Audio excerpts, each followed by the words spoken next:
Movements always look massive from the outside. Millions of people, global influence, cultural momentum. But every movement begins the same way: small, fragile, uncertain, and driven by a handful of people who refuse to accept the world as it is.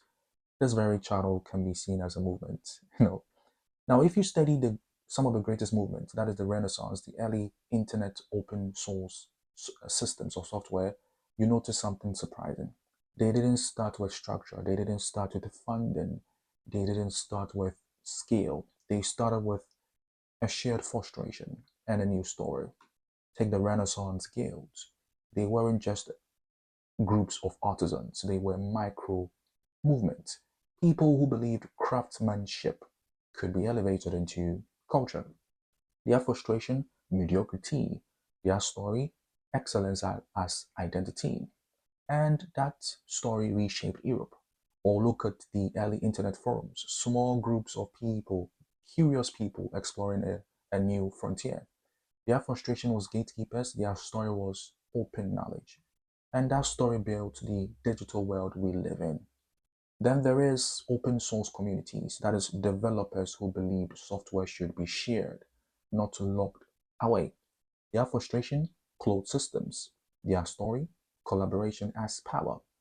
And that very story built the backbone of modern computing.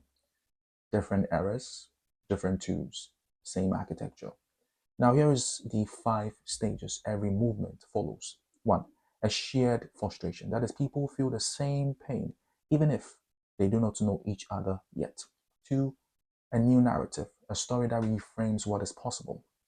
3. A gathering place, a forum, a room, a discord, a city, somewhere the early believers meet.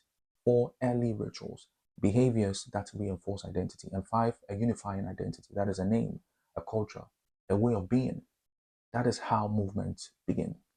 And here is the part most people always miss. Movements don't scale because of marketing. They scale because the story resonates, because the identity feels true, because the early community behaves in a way others want to join. If you are building something, again, a startup, a community, a mission, don't chase numbers, chase alignment, chase clarity, chase the story that your people can live inside.